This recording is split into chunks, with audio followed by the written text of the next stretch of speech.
Hey everybody, it's Dave with No Chaser, and today's topic is about the idea of becoming complacent in recovery.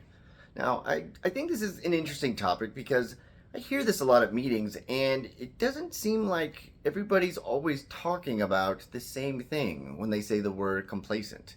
Like, sometimes it seems like people will just, they're talking about stagnancy, and they're talking about their life. They're talking about, I've been sober a while, and things are kind of the way things are going. Job's good, relationships are good, and I'm just kind of doing the same thing.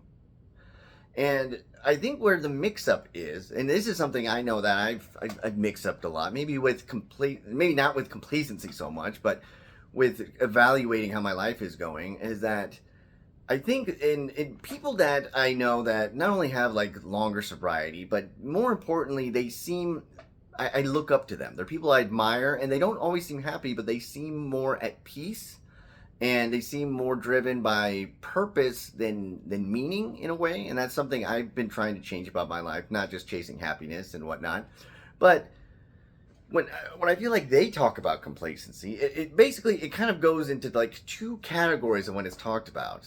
And I don't want to say the wrong way, the right way, but I think the more healthy way is that when they talk about that they may be getting complacent, they're not talking about that their life isn't getting better. They're talking about if they're getting better.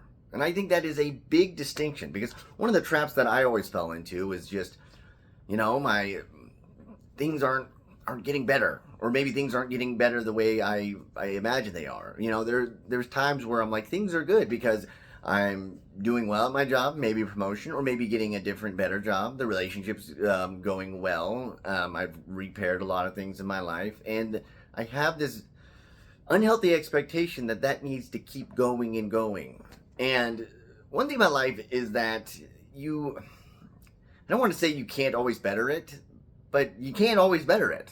There's a ceiling to some things, or some things that you may be pursuing are going to be far down the future, or you're not quite sure how they'll turn up, or life just lifes and things occur to you. Things totally not of your fault or anything like that, but they happen to you, whether it's some random calamity or whether it's something that you may not have seen coming, or just some circumstance. And especially when it comes to relationships, I know people are like, what am I doing wrong because my relationships aren't getting better? My relationship with my significant other, the spouse, or the kids, or just my circle of friends, or the people I'm around, or my coworkers and whatnot, they're not getting better. What am I doing wrong? And I think that goes into the kind of the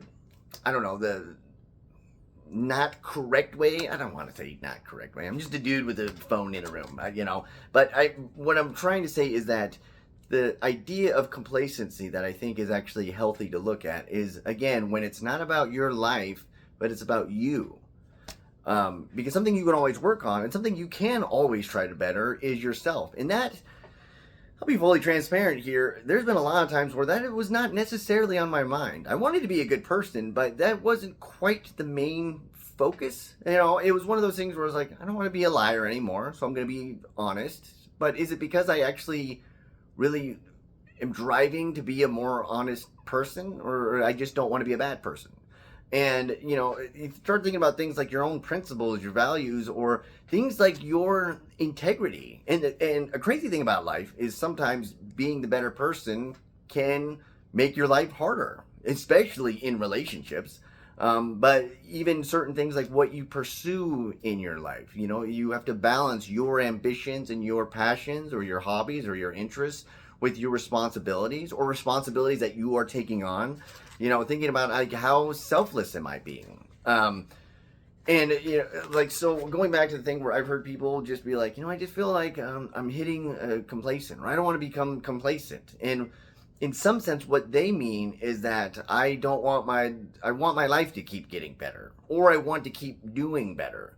And doing better as in the things around you. Because one thing, another trap that I always fell in was that I would feel good when I did good things, when I had accomplishments, when I was killing it, or whatever you want to say, when I was, not just a better coworker as a human being, but I was doing well at work.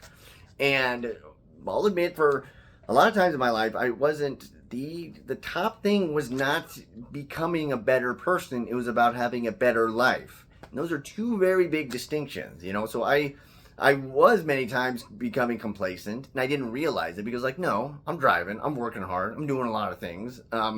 You know, I'm moving, I'm grooving, and so I'm not complacent. But in a way, I was, because I was not. I had a standard in my life as a person, and I felt like I met that. And then now it's on to just, again, these sort of pursuits you may have that are not about self-betterment. Because, again, this is a big thing. When I would think about self-betterment, I would think about just simply becoming better at things. And by things, I mean better at my social life, better at my work life, better at relationships, instead of just being a better person. I mean, really, this may sound strange, but I don't. One gift of recovery, honestly, is that that's something that you become forced to look at. And I think a lot of people, the normal people, so to speak, the ones not, you know, those normal people not drinking in the morning and doing meth. But one thing is that there's nothing that pushes them to make them become a better person. They can kind of just go by in life. They can do that for years and decades. And that, to me, is real complacency. And what is a gift of, you know, weird as it sounds, of addiction, if you get recovery, it kind of, your life sometimes depends on it. Like, your life depends on becoming a better person, because that is the only way that you can stay in recovery, and it's the only way in a bigger scheme that you can remain abstinent from drugs and alcohol, because that is a program that you're following, and that is what's required of the program. And so when I would think about am I complacent or not, you know, in Alcoholics Anonymous, a big thing they talk about is like doing a daily moral inventory. And if you're not a part of Alcoholics Anonymous or Narcotics Anonymous or any 12-step program, it's simply looking at yourself and, what am I improving in here? Am I doing the right thing when no one's looking? Am I only doing the right thing if it benefits me?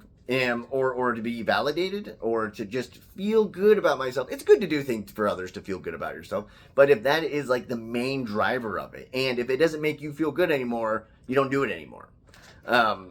And that is something I ran into a lot, where I would just be, and again, as a person who has lost a lot of time and opportunities, and lost, I mean, I'm not even talking about money, I'm just talking about, again, the years that I wanted to be building a life different than what I have right now, and then becoming so hyper focused on that it's just, my life needs to be better.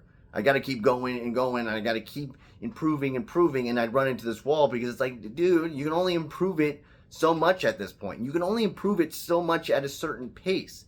And almost that is moot in some way, because it's like you can't focus on just the improvement of your life, but the thing that you can always work on, and the thing you can always improve, and that you actually are capable of improving, is yourself. Is, I don't know, self-helpy or cheesy as that sounds, like it really is. I know I've just seen from people, and the experiences that I had with them, and the people I've known and the relationships that I have, is that the people that just, it's not just how long they've been clean or sober, but the people that seems like they have lives that I want, is that is what they're focused on. So when they talk about complacency, what they are talking about is like, it's not how my job's going. It's not how my family life is going. I mean, it does improve when I improve myself, but even if it's going wrong, I know what I'm doing, and I know what I'm going after. And the only person that can control what that is, and that can measure what that is me. Other people can notice it, but that's not really the point. And you know, if you think about it this way, in terms of relationships, what I heard before, and something I agree with, is that the best gift that you can give someone that you love is self-improvement, being a better person. Now, sometimes that's at odds with what some people want.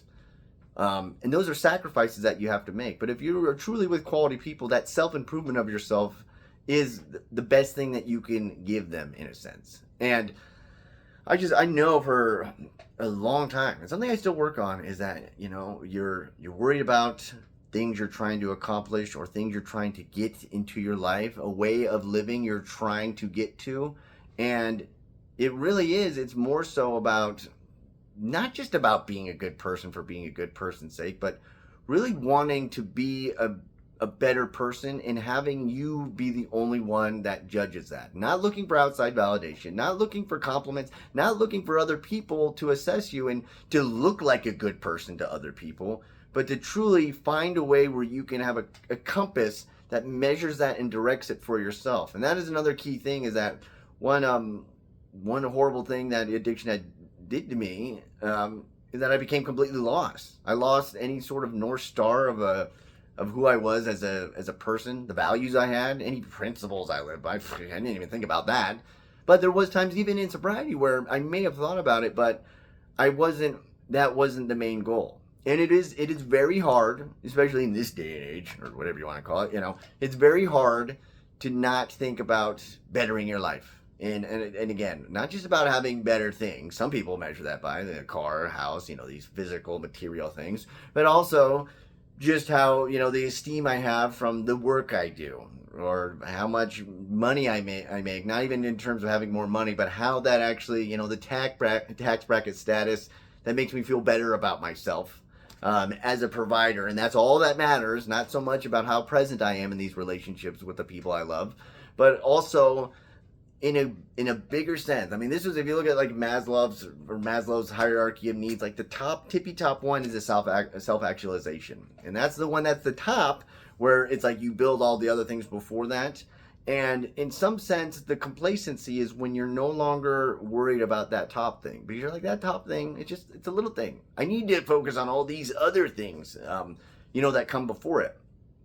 And so that's what I try to focus on more now, where have I stopped trying to better myself as a person? And if I have, then I am complacent, and then I need to do something about it. Anyways, if you like these videos, subscribe and all that good stuff. I have links for all sorts of stuff you might be interested in the description, the confidential email, where if you want to say hey, or have a question, or just wondering about something for me, I don't know why, but sure, I'll be gladly to take it. Or if you have an idea for a topic you want me to do for a video, which I've done plenty of times and I'm very grateful for. So other than that, be well.